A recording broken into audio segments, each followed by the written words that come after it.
Good evening everyone guys. Previous session में हमने नेमरासुंडा के प्रीवियस पार्ट को कंप्लीट किए हैं, जो कि इंटोमोलॉजी के माइक्रोबियल कंट्रोल टर्म से संबंधित है। इस सेशन में हम नेक्स्ट टॉपिक जो कि टॉक्सिन से संबंधित है, इसके बारे में डिस्कस करेंगे। तो आइए स्टार्ट करते हैं इस सेशन को। टॉक्सिन्स हेडिंग है toxin. First point related to toxins mainly produces delta endotoxins, यानी जो टॉक्सिन्स होते हैं मुख्य रूप से डेल्टा इंडोटॉक्सिन्स प्रोड्यूस किए जाते हैं। Also produce a number of exotoxins in which exotoxins are thuringiensis is a thermostable toxins and has effect in insects as broad spectrum, यानी कि बैसिलस थुरिंजियंसिस के द्वारा जो टॉक्सिन प्रोड्यूस किए जाते हैं उसका नाम होता है डेल्टा इंडोटॉक्सिन्स होता है। और कुछ इंपॉर्टेंट का पॉइंट इसमें नहीं दिया है, सेकेंड नंबर पे दिया है, एक बार और रीड मार लेते हैं। Mainly produce delta endotoxins also produces a number of exotoxins in which exotoxins are thuringer is a thermostable toxins and has effect on insect as broad spectrum. Second point, first commercial product called dipel, यानी कि toxins के रूप में जो first commercial product called Dipel isolated from BT strains kurstaki, यानी कि प्रथम जो व्यावसायिक रूप से प्रोडक्ट है, यानी कि फर्स्ट कमर्शियल प्रोडक्ट है, यानी कि टॉक्सिन्स के रूप में जो प्रथम कमर्शियल प्रोडक्ट है उसका नाम होता है डाइपेल। और यह किससे आइसोलेट किया गया है तो बीटी स्टेन कुर्स टाकी से इसको आइसोलेट किया गया है। अदर कमर्शियल फार्मूलेशंस आर बायोबीट, यानी कि अन्य जो कमर्शियल फार्मूलेशंस होता है उसका नाम बायोबीट होता है, इसी का नाम हाल्ट होता है, एंड थोरिसिटी होता है, एम ट्रैक। फिर से देख लेते हैं। अदर कमर्शियल फार्मूलेशंस आर बायोबीट, यानी कि टॉक्सिन्स के रूप में जो अन्य कमर्शियल फार्मूलेशंस होता है इसमें आपका बायोबीट आता है, हाल्ट आता है, एंड थ्योरीसाइड आता है, यम ट्रैक आता है, स्पाइक्टूरिन आता है, डेल्फिन आता है, एंड जावेलिन आता है, जो कि जावेलिन जो था वो न्यू टॉक्सिन्स के रूप के अंतर्गत आता है। Next heading is Bacillus popilliae. अगला हेडिंग है Bacillus popilliae. Spore forming obligate bacteria, यानी कि बैसिलस जो पैपिली होता है यह स्पोर को प्रोड्यूस करने वाला ऑब्लिगेट बैक्टीरिया होता है। फिर से बैसिलस पैपिली जो होता है वो स्पोर फार्मिंग ऑब्लिगेट बैक्टीरिया होता है। First point related to Bacillus popilliae, it is caused milky disease on grub of Japanese beetle,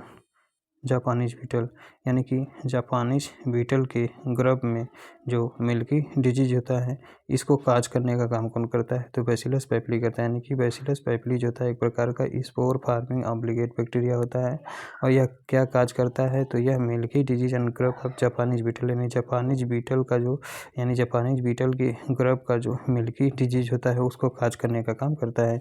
इसका साइंटिफिक नेम क्या होता है तो जापानीज बीटल का साइंटिफिक नेम पैपिलिया जैपोनिका होता है। जापानीज बीटल का साइंटिफिक नेम क्या होता है तो जापानीज बीटल का साइंटिफिक नेम जापानीज पैपिलिया जैपोनिका होता है। इसको कब रिपोर्ट किया गया था तो रिपोर्टेड इन 1933, यानी 1933 ईस्वी में यह रिपोर्ट किया गया है कि जो जापानीज बीटल होते हैं या फिर पैपिलिया जैपोनिका जो होते हैं इनके ग्रब पर मिल्की डिजीज काज करता है कौन तो बैसिलस पैपिली काज करता है। Next point, Bacillus popilliae is also naturally occur on white grub in India. Bharat में वाइट ग्रब के ऊपर, यानी भारत में वाइट ग्रब के ऊपर प्राकृतिक रूप से प्रदर्शित होने या फिर प्राकृतिक रूप से प्रकट होने वाला बैसिलस पैपिली होता है। फिर से Bacillus popilliae is also naturally occur on white grub in India, यानी कि जो बैसिलस पैपिली होता है यह प्राकृतिक रूप से भारत में वाइट ग्रब के ऊपर यह प्रदर्शित होता है या फिर दिखाई देता है या फिर प्रोड्यूस होता है। Next point related to Bacillus popilliae, Doom is the commercial formulation of Bacillus popilliae, यानी कि बैसिलस पैपिली को कंट्रोल करने के लिए जो व्यावसायिक रूप से फार्मूलेशन का प्रयोग करते हैं उसका नाम डूम होता है। फिर से Doom is the commercial formulation of Bacillus popilliae, यानी कि बैसिलस पैपिली का जो कमर्शियल फार्मूलेशन होता है वो उसका नाम डूम होता है, यानी कि बैसिलस पैपिली के कमर्शियल फार्मूलेशन का जो नाम होता है वो डूम होता है। ईट प्रोमाइजिंग अगेंस्ट वाइट ग्रेप, इसका प्रयोग जो था वो वाइट ग्रेप के अगेंस्ट किया जाता है, जिसका साइंटिफिक नेम होलोट्रेकिया कांसनगोनिया इन ग्राउंडनट, यानी ग्राउंडनट में वाइट ग्रेप के विरुद्ध जो है किसका प्रयोग करते हैं तो डूम का प्रयोग करते हैं, जो कि बैसिलस पैपिली का एक कमर्शियल फार्मूलेशन होता है। वाइट ग्रेप का साइंटिफिक नेम होलोट्रेकिया कांसनगोनिया होता है। नेक्स्ट है आपका बैसिलस स्फेरियस, यानी कि दूसरे नंबर पे क्या दिया है, दूसरे नंबर पे आपका बैसिलस स्फेरियस दिया है, यानी कि दूसरे नंबर पे क्या दिया है तो बैसिलस स्फेरियस दिया है। First point related to Bacillus sphaericus, it produces spherical spores and used for the very good control of mosquito, यानी कि बैसिलस जो स्फेरियस होता है, यानी बैसिलस जो स्फेरियस होता है यह एक प्रकार के स्फेरिकल स्पोर्स को प्रोड्यूस करने का काम करता है, जिसका प्रयोग जो होता है very good control of mosquito, यानी कि इसका प्रयोग जो होता है वो मस्कीटो को बहुत ही अच्छी तरह से कंट्रोल करने के लिए किया जाता है। फिर से बैसिलस स्फेरियस जो होता है एक प्रकार का, यानी बैसिलस स्फेरियस जो होता है वो स्फेरियल स्पोर्स को प्रोड्यूस करने का काम करता है, जिसका प्रयोग जो होता है मस्कीटो को बहुत ही अच्छी तरह से कंट्रोल करने के लिए किया जाता है। मस्कीटो का साइंटिफिक नेम क्यूलेक्स स्पेसिस, यानी मस्कीटो का साइंटिफिक नेम क्या होता है तो मस्कीटो का साइंटिफिक नेम क्यूलेक्स स्पेसिस होता है, but not for the adage species and other species, यानी कि बैसिलस स्फेरियस जो होता है एक प्रकार के स्फेरिकल स्पोर्स को प्रोड्यूस करता है, और यह मस्कीटो के क्यूलेक्स स्पेसीज, यानी कि मस्कीटो यानी कि क्यूलेक्स स्पेसीज वाले मस्कीटो को बहुत ही अच्छी तरह से कंट्रोल करने के लिए प्रयोग में लाया जाता है। लेकिन जो मादा एनाफिलीज होते हैं, यानी कि मादा जो एडिज मच्छर होती है, यानी कि but not for Aedes species and other species, यानी कि एडिज स्पेसीज के लिए और अदर स्पेसीज के लिए यह प्रभावकारी नहीं होता है। Next point, non spore farming bacteria, यानी कि स्पोर को प्रोड्यूस करने वाले, यानी कि स्पोर को ना प्रोड्यूस करने वाले बैक्टीरिया के अंतर्गत क्या आता है तो स्यूडोमोनास फ्लोरेसेंस आता है। फिर से नॉन स्पोर फार्मिंग बैक्टीरिया, यानी कि नॉन स्पोर फार्मिंग बैक्टीरिया के अंतर्गत कौन सा एग्जाम्पल्स आता है तो स्यूडोमोनास फ्लोरेसेंस आता है। नेक्स्ट है दूसरे नंबर पे दिया है वायरसेस, डिस्कस अबाउट वायरसेस। दूसरे नंबर पे क्या दिया है तो दूसरे नंबर पे वायरसेस के बारे में डिस्कस किया गया है। तो आइए स्टार्ट करते हैं। Second point, viruses in pest management, यानी पेस्ट मैनेजमेंट में वायरसेस के बारे में डिस्कस किया जाएगा। Well known family of viruses for insect pest management is Baculoviridae. फिर से well known family of viruses for का इंसेक्ट पेस्ट मैनेजमेंट, यानी इंसेक्ट पेस्ट मैनेजमेंट के लिए जो वायरसेस की सबसे अच्छी फैमिली मानी जाती है उसका नाम है बैकुलोविरिडी होता है। फिर से इंसेक्ट पेस्ट मैनेजमेंट के लिए जो सबसे अच्छी फैमिली के रूप में जाने जाना, यानी फिर से इंसेक्ट पेस्ट के मैनेजमेंट के लिए वायरस की जो सबसे अच्छी फैमिली होती है उसका नाम बैकुलोविरिडी होता है। फिर से well known family of viruses for insect pest management, यानी इंसेक्ट पेस्ट मैनेजमेंट के लिए जो वायरस की सबसे अच्छी फैमिली होती है उसका नाम बैकुलोविरिडी होता है। Next point, both genus NPV and जीवी बिलोंग टू फैमिली बैकुलोविरिडी, यानी कि जो सभी, यानी दोनों जीनस एनपीवी एंड जीवी यह दोनों जीनस ही बैक्यूलोविरिडी फैमिली से बिलोंग करते हैं। And ideal for integrated pest management being safe to humans the environmentals and not target beneficial organisms, यानी कि जो आइडियल, यानी कि जो बहुत जीनस स्पेसीज जैसे कि आपका एनपीवी एंड जीवी यह दोनों जो होते हैं किस फैमिली से बिलोंग करते हैं, फिर से देख लेते हैं क्या कह रहा है। तो बहुत जीनस एनपीवी एंड जीवी बिलोंग टू द फैमिली बैकुलोविरिडी, यानी कि जो एनपीवी एंड जीवी यह दोनों ही जीनस जो होते हैं बैकुलोविरिडी फैमिली से बिलोंग करते हैं। And ideal for integrated pest management, यानी कि यह इंटीग्रेटेड पेस्ट मैनेजमेंट के लिए सबसे आइडियल तरीके से प्रयोग में लाए जाते हैं। बीइंग सेफ टू ह्यूमंस, और यह मानव जाति के लिए बहुत ही सेफ माने जाते हैं। द इन्वायरमेंट एंड, यानी कि यह मानव के लिए और पर्यावरण के लिए, कि यह मानव और पर्यावरण के लिए इंटीग्रेटेड पेस्ट मैनेजमेंट के अंतर्गत एक आइडियल होते हैं। नॉट टारगेट बेनिफिशियल ऑर्गेनिजम्स, और इसका प्रयोग जो होता है वो नॉन टारगेट बेनिफिशियल ऑर्गेनिजम्स के लिए किया जाता है। फिर से they have good potential for the development of microbial insecticide specially for lepidoptera larva. फिर से इसके बारे में डिस्कस करेंगे भाई।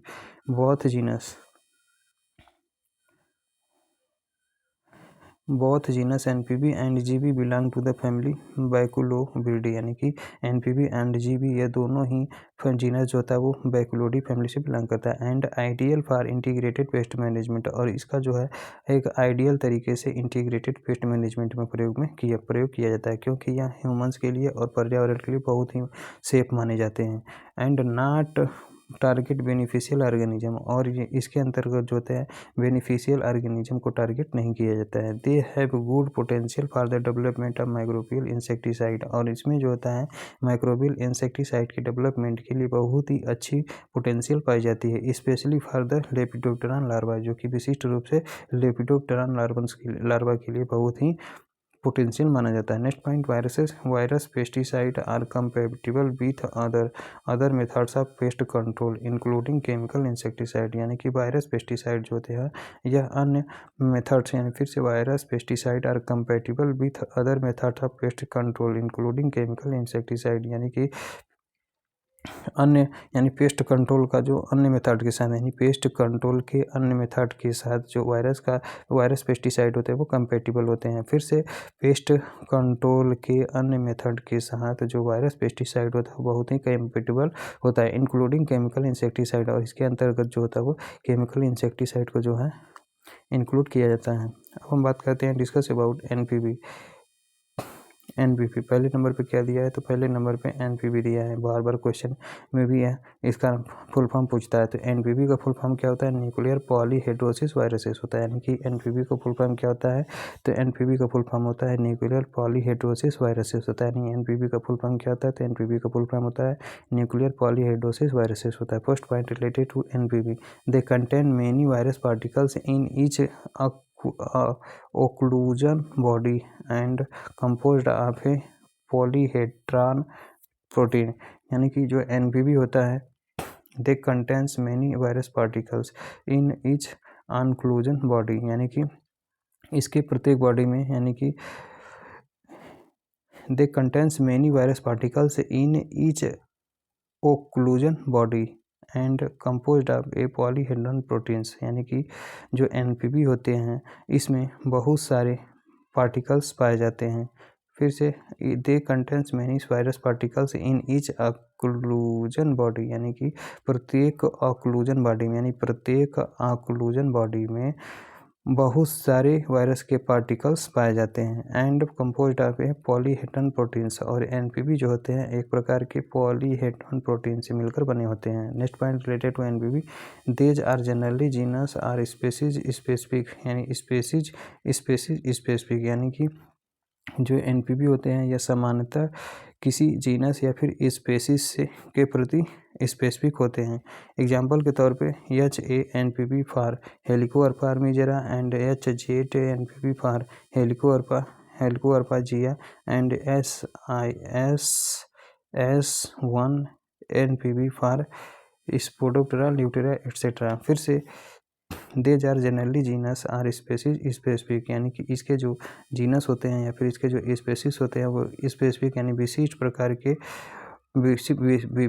प्रकार के जो इंसेक्ट होते हैं उन्हीं के लिए बनाया जाता है। जैसे आपका HANPV का मतलब होता है फॉर हेलिकोअर्पा आर्मीजेरा, यानी कि हेलिकोअर्पा आर्मीजेरा के लिए जो एनपीवी बनाया गया है उस यह विशिष्ट रूप से हेलिकोअर्पा, यानी HANPV वायरस की किसमें प्रयोग करते हैं, तो HANPV वायरस का प्रयोग होता है वो आपका हेलिकोअर्पा आर्मीजेरा के लिए प्रयोग करते हैं। दूसरे नंबर पर आपका विशिष्ट रूप से HZANPV आता है, जिसका मतलब होता है फॉर हेलिकोअर्पा जिया, यानी कि जिया के लिए, यानी कि हेलिकोअर्पा जिया, यानी कि HZ का मतलब क्या होता है, तो हेलिकोअर्पा जिया के लिए HZNPV का प्रयोग किया जाता है। अब तीसरे नंबर पे दिया है S1NPV, यानी SLNPV है। इसका मतलब होता है SL का मतलब होता है स्पोडोप्टेरा लिटोरा के लिए जो NPV बनाया जाता है, यानी कि यह विशिष्ट प्रकार के इंसेक्ट के लिए विशिष्ट प्रकार का NPV तैयार किया जाता है। दूसरे नंबर पर क्या दिया है, सेकेंड नंबर पर दिया है आपका GB। GB का मतलब क्या होता है, what do you mean GB? GB का मतलब होता है ग्रेनुलोसिस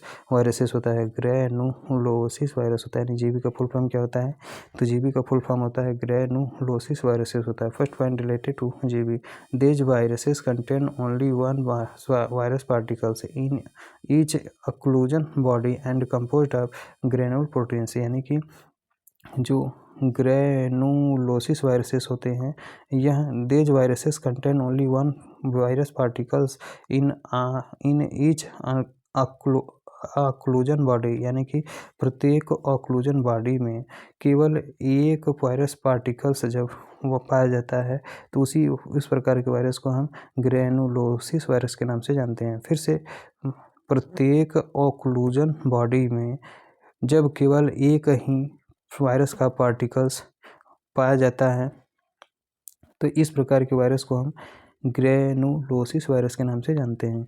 और ग्रेनुलोसिस वायरस जो होता है किससे मिलकर बना होता है, तो ग्रेनुल प्रोटीन से मिलकर बना होता है। यानी कि ग्रेनुलोसिस वायरसेस जो होते हैं वो ग्रेनुल प्रोटीन से मिलकर बने होते हैं। Next point, GB are more specific than NPV। यानी कि जो ग्रेनुलोसिस वायरसेस होते हैं यह न्यूक्लियर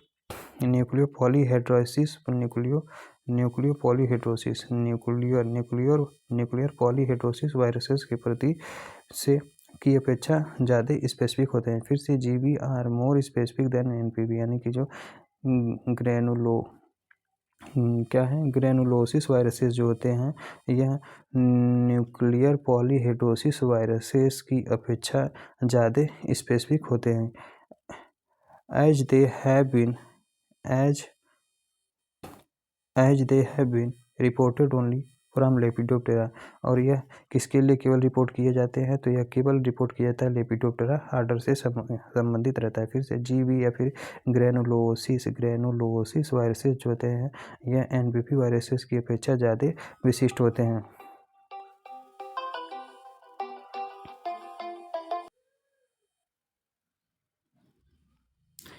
एक बार फिर से हम डिस्कस कर लेते हैं इसके बारे में। तो डिस्कस अबाउट GB के बारे में। सेकेंड नंबर पे आपका GB दिया है, जिसका फुल फॉर्म होता है granulosis viruses. First point related to GB, this viruses contains only one virus particles in each occlusion body. यानी कि प्रत्येक ओक्लूजन बॉडी में केवल एक वायरस का पार्टिकल्स जब पाया जाता है, तो इस प्रकार के वायरसेस को हम ग्रेनुलोसिस वायरसेस के नाम से जानते हैं। They are composed of granule proteins. यानी कि जो ग्रेनुलोसिस वायरसेस होते हैं यह ग्रेन्यूल प्रोटीन से मिलकर बने होते हैं। दूसरे नंबर पर आपका GB are more specific than NPV। यानी कि जो ग्रेनुलोसिस वायरसेस होता है यह न्यूक्लियर पॉलीहाइड्रोसिस वायरसेस की अपेक्षा ज़्यादा स्पेसिफिक होता है।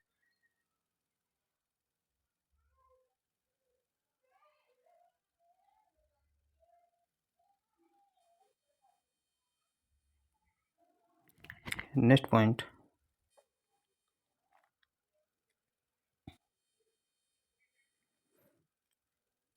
GB are more specific than NPV। यानी कि जो ग्रेनुलोसिस वायरसेस होता है यह NPV की अपेक्षा ज़्यादा स्पेसिफिक होता है। As they have been reported only from Lepidoptera. यानी कि GB जो होता है केवल लेपिडोप्टेरा आर्डर से के लिए ही रिपोर्ट किया जाता है। एग्जाम्पल के तौर पे आपका CpGB फॉर कंट्रोलिंग मॉथ, साइडिया पोमोनिला।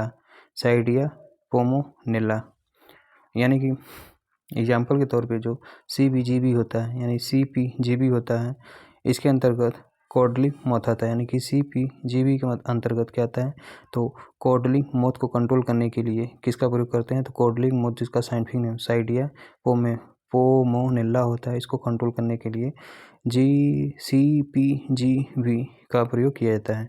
दूसरे नंबर पे आपका PIGB आता है फॉर इंडियन मील मॉथ, जिसका साइंटिफिक नेम लोडिया इंटरपोक्टेला। फिर से PIGB जो कि इंडियन मील मॉथ के लिए प्रयोग में लाया जाता है, यानी कि PIGB जो होता है वो इंडियन मील मोथ के लिए प्रयोग में लाया जाता है, जिसका साइंटिफिक नेम क्या होता है, तो प्लोडिया इंटरपक्टेला होता है।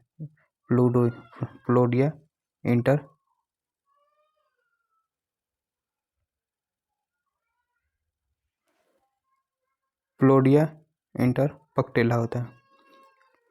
तीसरे नंबर का एग्जाम्पल दिया है POGB फॉर पोटैटो ट्यूबर माथ, यानी POGB का प्रयोग जो होता है वो पोटैटो ट्यूबर माथ के लिए प्रयोग में लाया जाता है, जिसका साइंटिफिक नेम थोरोमिया अप्रकुलेला होता है। थोरोमिया अप्रकुलेला होता है। नेक्स्ट दिया एग्जाम्पल GMGV, यानी कि फॉर गैलेरिया मेलानोल्यूका, गैलेरिया मेलानोल्यूका के लिए इसका प्रयोग करते हैं। CIGB का प्रयोग होता है Kylo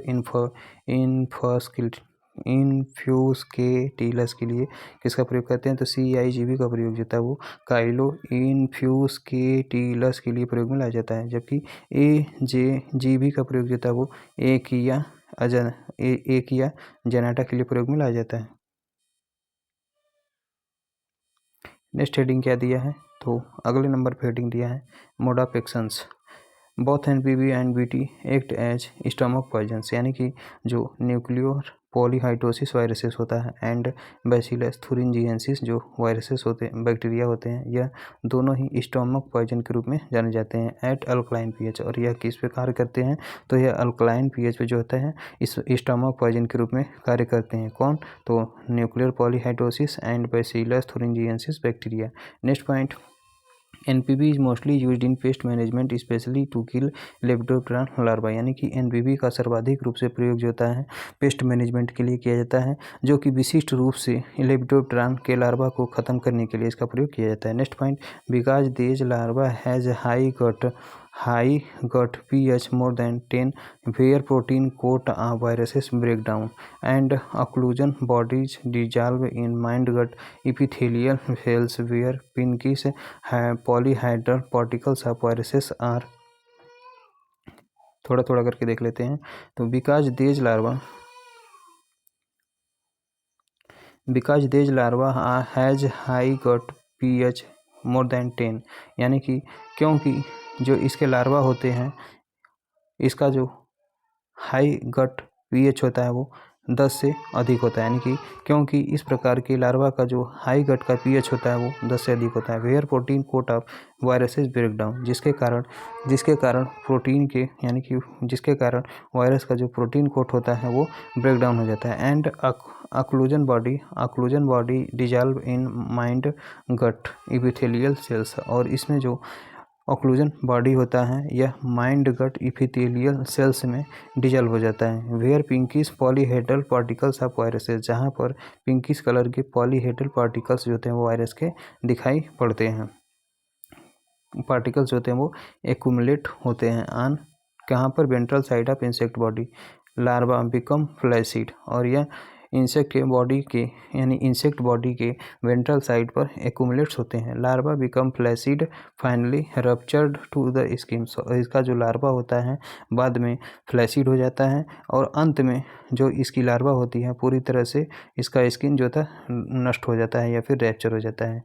finally rapture the skin, और इसका पूरा स्किन जो होता है वो अंत में रैप्चर या फिर नष्ट हो जाता है। नेक्स्ट है डोज ऑफ NPV का कितना डोज प्रयोग में लाया जाता है, इसके बारे में डिस्कस किया गया। अब यहाँ से थोड़ा सा टॉपिक में कठिनाई का स्तर कम हुआ है। डोज ऑफ NPV, यानी कि NPV का कितना हम डोज प्रयोग में लाते हैं, तो 250 से 500 LE पर हेक्टेयर, यानी कि 1 हेक्टेयर में NPV की 250 से 500 LE का प्रयोग करते हैं। At the rate 0.5 litre per hectare. LE का मतलब होता है लार्वर इक्वालेंट, यानी कि डोज ऑफ NPV में जो पहला पॉइंट दिया है NPV का कितनी मात्रा प्रयोग में लाया जाता है, तो 250 से 500 लार्वल इक्वालेंट प्रति हेक्टेयर प्रयोग में लाया जाता है।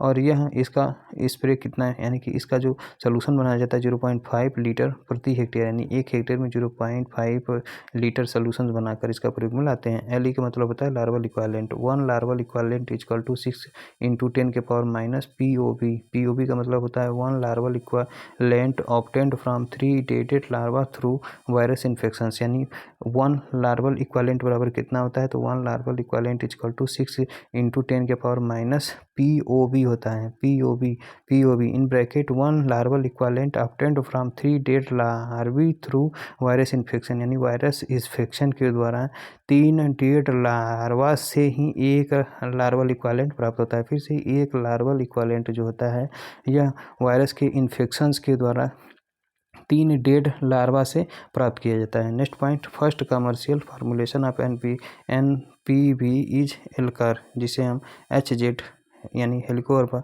HZ NPV के नाम से जानते हैं, यानी कि first commercial formulation of NPV, यानी कि यही क्वेश्चन पूछा गया PCS में।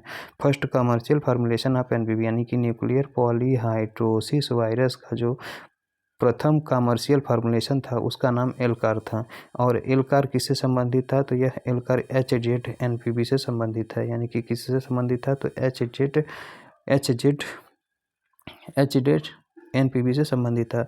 अब इस HZ का मतलब क्या होता है, तो HZ या फिर प्रीवियस पार्ट में इसको दिखाया गया था। HZ कहाँ पर है भाई, HZ का फुल फॉर्म, HZ का फुल फॉर्म है हेलिकोवर्पा जिया, इसका मतलब होता है हेलिकोवर्पा जिया होता है, यही है Helicoverpa Jiya.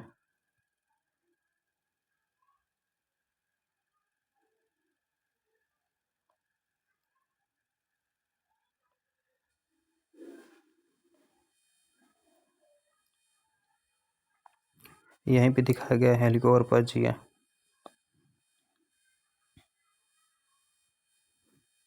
Next point,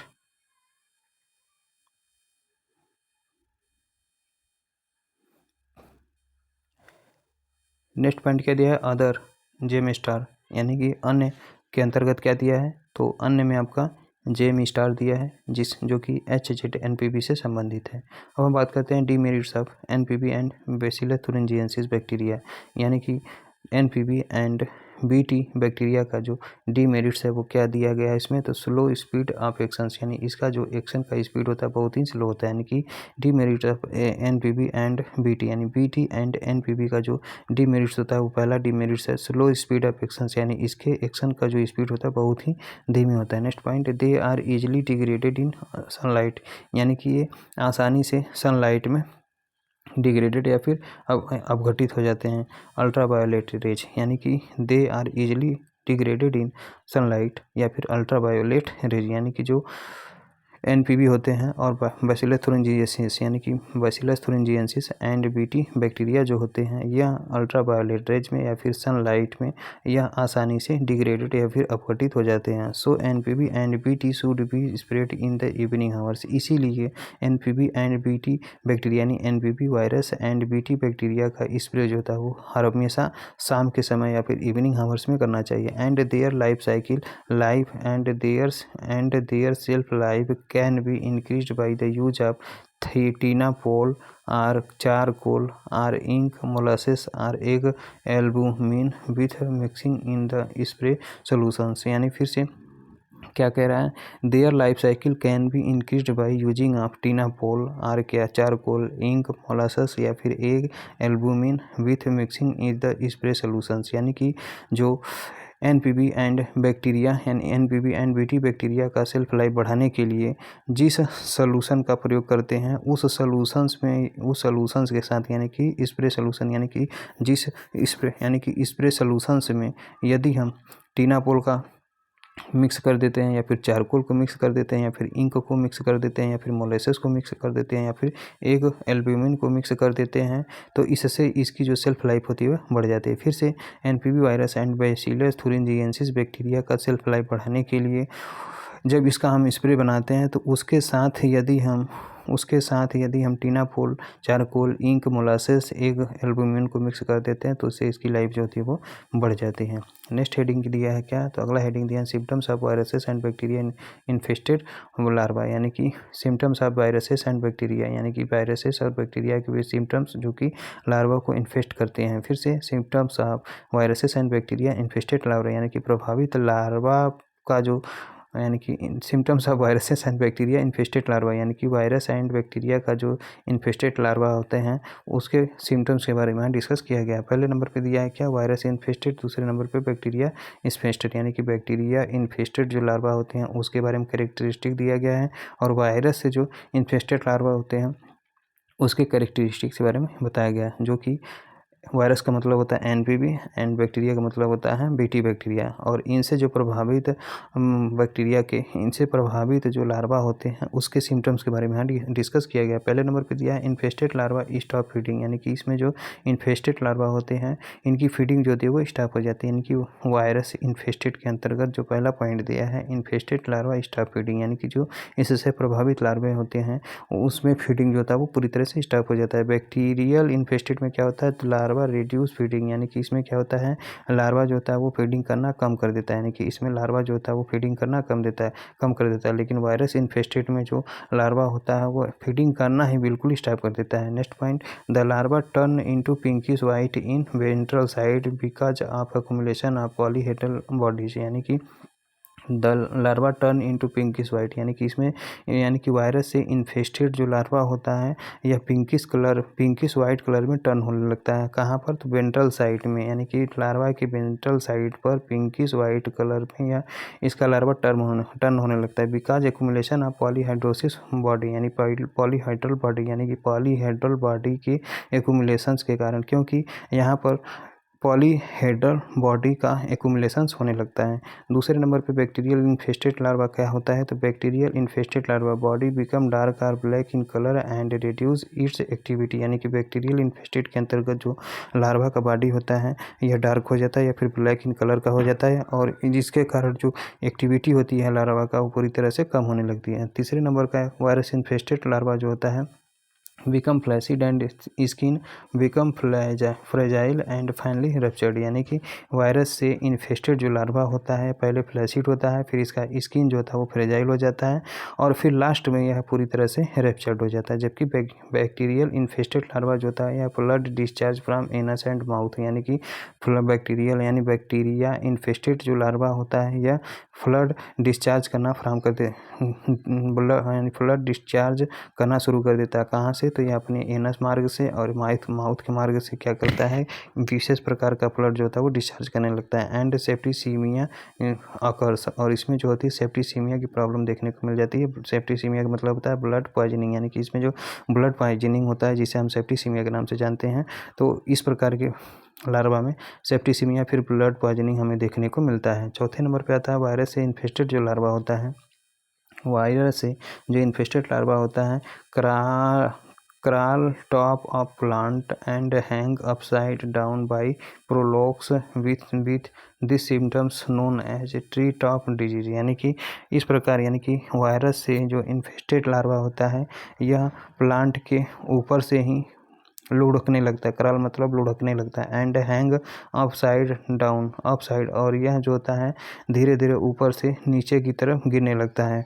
by प्रोलॉक्स, जो कि अपने अगले पैरों से जो है प्रोलॉक्स, यानी कि यह अगले पैरों से अपने नीचे गिरने लगता है। This symptoms is tree top disease, इसी सिम्टम्स को जो है ट्री टॉप डिजीज के नाम से जाना जाता है। जबकि बैक्टीरिया से इन्फेस्टेड जो लार्वा होता है इसका नर्वस सिस्टम जो होता है वो discoordinated and finally death of larva, यानी कि जो बैक्टीरिया से इन्फेस्टेड जो लार्वा का नर्वस सिस्टम होता है यह डिसकोऑर्डिनेटेड, यानी कि इसका संबंध जो होता है नर्वस सिस्टम का जो संबंध होता है वो छूटने लगता है, और लास्ट में इसका लार्वा जो होता है पूरी तरह से नष्ट हो जाता है। तीसरे नंबर का टॉपिक दिया है कौन सा, तो तीसरे नंबर पे टॉपिक दिया है use of fungi in insect pest management, यानी इंसेक्ट पेस्ट मैनेजमेंट में कौन कौन से फंजाई का प्रयोग किया जाता है उसके बारे में डिस्कस किया जाएगा। First point related to Agostino Bassi in 1835 class firstly demonstrated that the fungus Beauveria bassiana caught white muscardine disease in silk worm Bombyx mori, यानी कि अगोस्टिनो बैसी नामक साइंटिस्ट ने 1835 ईस्वी में सर्वप्रथम यह डोमेस्टिकेट किया या फिर यह प्रदर्शित किया कि फंगस जिसका नाम बाउबेरिया बैसियाना है यह वाइट मस्कार्डियाइन डिजीज को काज करने का काम करता है। किसमें, तो सिल्क वर्म में, यानी कि बॉम्बिक्स मोराई, यानी कि अगोस्टिनो बैसी नामक साइंटिस्ट ने 1935 ईस्वी में सर्वप्रथम यह प्रदर्शित किया कि फंगस बाउवेरिया बैसियाना एक प्रकार की डिजीज को काज करता है। कहाँ पर डिजीज कार्य करता है? तो सिल्क वर्म यानी कि वाइट मस्कार्डियन डिजीज यानी कि सिल्क वर्म पर, जिसका साइंटिफिक नेम बॉम्बेक्स मुराई है, और उस पर कौन सा डिजीज काज करता है? तो वाइट मस्कार्डाइन डिजीज को काज करता है। अब हम बात करते हैं अगले पॉइंट की। तो अगले पॉइंट पे दिया है next point, list of important insect pathogenic fungi used in agriculture pest management, यानी कि एग्रीकल्चरल पेस्ट मैनेजमेंट में प्रयोग किए जाने वाले महत्वपूर्ण इंसेक्ट पैथोजेनिक फंजाई का लिस्ट। तो पहले नंबर पे सीरियल नंबर, दूसरे नंबर पे आपका दिया नेम ऑफ फंजाई, एंड तीसरे नंबर पे उसका ट्रेड नेम दिया है, एंड चौथे नंबर पे टारगेट पेस्ट दिया है। अब हम बात करते हैं पहले नंबर पे। तो पहले नंबर पे क्या है? तो पहले नंबर का नेम ऑफ फंजाई क्या है? तो पहले नंबर के फंजाई का नाम है बाउवेरिया बैसियाना होता है। It is cause white muscardine disease, यानी कि बाउवेरिया बैसियाना जो होता है यह किस प्रकार की डिजीज को काज करता है? तो बाउवेरिया बैसियाना फंजाई जो होता है यह वाइट मस्कार्डाइन डिजीज को काज करने का काम करता है। इसका ट्रेड नेम क्या होता है? तो इसका ट्रेड नेम बोफरिन होता है। इसी को हम माइकोट्रोल के नाम से जानते हैं, इसी को नेचुरलीज के नाम से जाना जाता है। यानी कि बाउवेरिया बैसियाना का जो ट्रेड नेम होता है वो आपका बोफेरिन होता है, माइकोट्रोल होता है, नेचुरलिस होता है।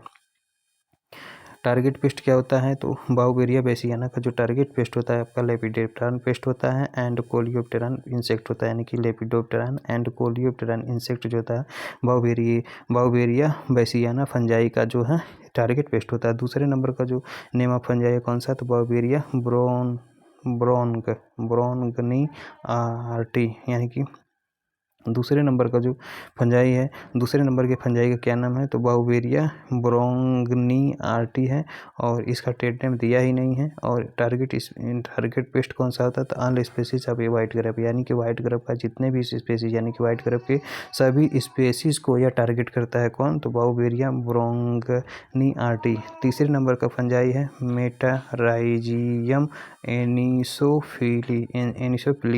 It produces green muscardine disease, यानी कि तीसरे नंबर के फंजाई का नाम है मेटाराइजियम एनिसोप्लिया होता है। ईट प्रोड्यूसेस ग्रीन मस्कार्डाइन डिजीज, यानी कि बाउवेरिया, यानी कि मेटाराइजियम एनिसोप्लिया जो होता है यह कौन से डिजीज को काज करता है?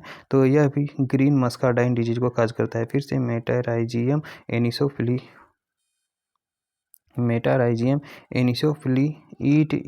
ईट प्रोड्यूसेस ग्रीन मस्कार्डाइन डिजीज, यानी कि मेटाराइजियम एनिसोफिली यह किस प्रकार की डिजीज को प्रोड्यूस करने का काम करता है? तो ग्रीन मस्कार्डाइन डिजीज को प्रोड्यूस करने का काम करता है। इसका ट्रेड नेम क्या होता है? तो उसका ट्रेड आपका बायोमैक्स होता है, बायोपाथ होता है, एंड बायोब्लास्ट होता है। यानी कि मेटाराइजियम एनिसोफिलिया का जो ट्रेड नेम होता है वो आपका पहले नंबर पे बायोमैक्स आता है, दूसरे नंबर पे बायोपाथ आता है, तीसरे नंबर पे क्या आता है? तो तीसरे नंबर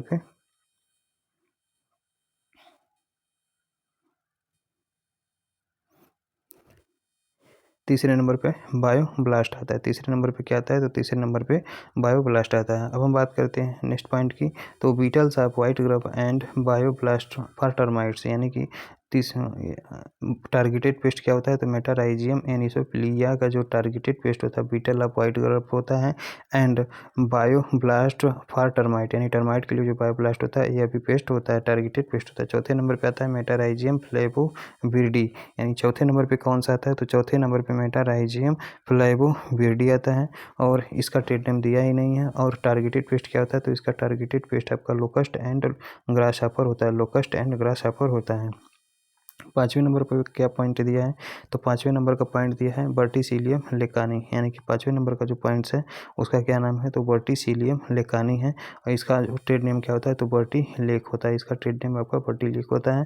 और टारगेटेड पेस्ट क्या होता है? तो वर्टिसिलियम लेकानी का जो टारगेटेड पेस्ट होता है एफिड होता है, जैसिड होता है, थ्रिप्स होता है, वाइट फ्लाई होता है, एंड स्केल इंसेक्ट होता है। फिर से देख लेते हैं। तो वर्टिसिलियम लेकानी का ट्रेड नेम वर्टी लेक होता है, और इसका टारगेटेड पेस्ट आपका एफिड होता है, जैसिड होता है, थ्रिप्स होता है, वाइट ग्रब होता है, एंड स्केल इंसेक्ट होता है। सातवें नंबर पे होता है हिर्सुटेल्ला थॉम्पसोनी, यानी कि छठवें नंबर पे आपका हिर्सुटेल्ला